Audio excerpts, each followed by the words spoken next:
Hey guys, so in the last 2 episodes of Enjoying Life at Home, we've talked about this great book called Atomic Habits and how we're using some of the principles to help us make a 1% improvement in our health, fitness, and other areas of our lives. So, why just a 1% improvement? Mostly because it's doable. Okay, so the book shares this example of how this can work for us. So imagine you're flying from LA to New York. When you're leaving LA, if the pilot adjusts the heading just 3.5 degrees south, the plane will land in Washington, D.C. instead of New York City. That little tiny change, 3.5 degrees, is barely noticeable, but when it's magnified across the US, you end up hundreds of miles apart. So imagine, if you can get 1% better at something each day, for 1 year, you'll end up 37 times better. It doesn't matter if it's working out, parenting, or running a business. It's a compound interest of self-improvement, baby. Okay, all right, that's right. But let's talk about how it feels every day for a Feelings. sec. Because sometimes it feels like these small improvements make very little difference day to day. I mean, for instance, since the beginning of the year, I've been going to the gym 3 days a week, and I've changed my diet, but I am not seeing much visual sign of it. Well, much, but not yet, Okay, but it's coming. But the goal is to repeat that 1% improvement every week, no matter how it feels. Then you repeat it again and again, week after week, all the while getting 1% better at it every week, which is happening. I mean, it's a simple process, but it's not always easy, and we've had a few hard days. Okay, so the Atomic Habit book shares 4 laws to creating a good habit. Number 1, make it obvious. In my case, I bought classes to CrossFit.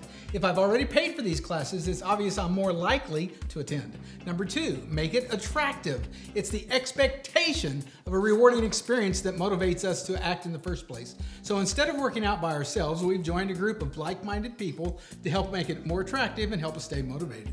Okay, number 3 is make it easy. So the author describes this as reducing friction and decreasing the steps between us and our good goals or good habits. So we joined a gym real close to our house, which makes it a lot easier. And then of course, number 4 is make it satisfying. In this, you give yourself an immediate reward to create ways to see benefits. So after my workouts, I bask in the satisfaction of endorphins, which is a whole new experience for me. I also high-five all my gym mates to support their good habits, their good efforts, and then I text the kids pictures of their CrossFitting mom. I do. They say that creating good habits is better than just being inspired.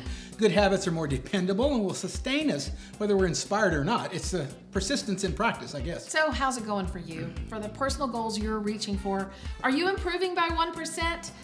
I want to recap one thing here, that is action inspires motivation. So on my first day at CrossFit, I cried going. I was terrified, embarrassed. I felt so much shame on so many levels. And then when I left the gym, I was crying again. But those tears were of sheer joy that I actually showed up and walked inside. So I'm reiterating here because I'm still amazed at how taking one step motivated me to take another. For several weeks, I left the gym crying, and but because action inspires motivation, every week I've been working through my fears. Babe, do you cry when you leave the gym? No, but I cry when I'm working out.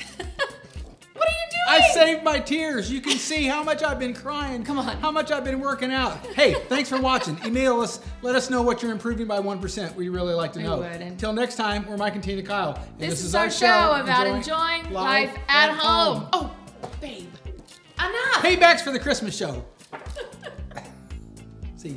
How do you enjoy life at home? Share your stories, tips, and pictures with us. Email us at tina@tinakeil.com. And if you or anyone you know is even thinking of buying or selling a home, we would love to help. Until next time, we're the Keil team. We deliver results that move you. The Keil team is with Keller Williams Realty. 615-778-1818.